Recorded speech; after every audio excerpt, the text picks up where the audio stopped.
In this short series on experiments with farmers, I'll now look at some of the details of the way in which experiments with farmers could be designed, using probably the simplest example of a variety trial for a crop that farmers are already familiar with.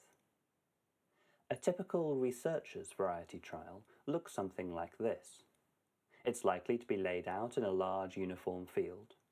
Rectangular plots of each variety are placed in a regular array, with several replicates beside each other. Let's take a look at the key features of this design. The aim is to evaluate the biological performance, perhaps yield and level of pest damage. Treatments are the 4 new varieties plus 1 local control. Plots are experimental units of 6 by 3 meter areas of land, and there are 4 replicates of each treatment. Blocks are defined to allow for possible heterogeneity within the field. Treatments were randomly allocated to plots within each block, with 1 replicate of each treatment in each block, and the management was consistent across all plots in the experiment.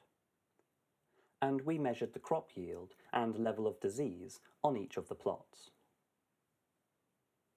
Now for the variety trial to be done by farmers in their fields. It's typically going to have to fit into a much more diverse landscape, perhaps with steep land, perhaps with small fields covered with different crops and owned by many different farmers. I'll look at how each of the features of the researcher's trial might be modified when done with farmers. I say might because there are many options. That which I suggest here is just one possible option. First, the aim has the additional objective of assessing farmers' preferences of the varieties. That is one key reason for doing a trial on farm. Farmers need to have experience of growing varieties to be able to express a valid opinion about them. Treatments will be the same new varieties, but these should be compared with a variety farmers already know, and that might be different on each farm. The plot size might need to vary across farms. A constant plot size is easier to organize, handle data from, etc., but it's not a requirement of the design, and it might be that some farmers want to use larger experimental plots than others. The replicates are now spread across farms, with 1 per farm. I will discuss this idea of replicates and farms in the next video. Note that the layout on each farm might not be a neat row of contiguous plots. Space and other constraints may make it necessary to spread them around. If farmers are allowed to choose the varieties to test, we may not have all on every farm, and end up with an unequally replicated design.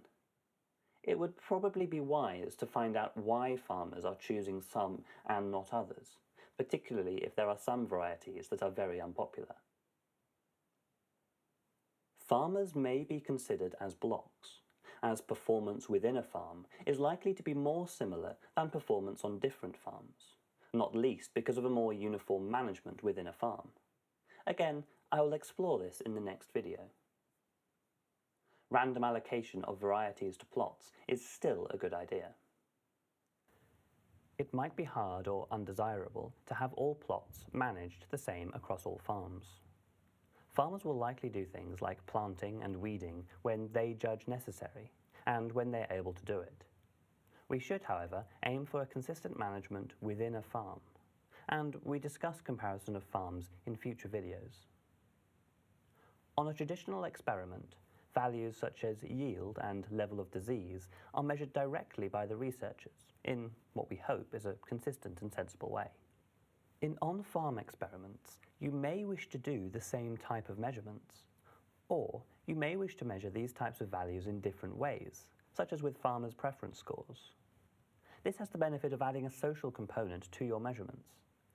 It will also need a carefully designed protocol for eliciting valuable responses. In addition to measurements of performance, we will probably want to characterize the field and the farmers, so we know what they represent and can effectively compare performance across different farms. Those are maybe the key points of the design, but there are many further details that need thinking through and deciding. Questions about the design outlined in this video might include, why 15 farms? Who are these 15 farmers and how are they selected? And also, where should the plots be on the farms?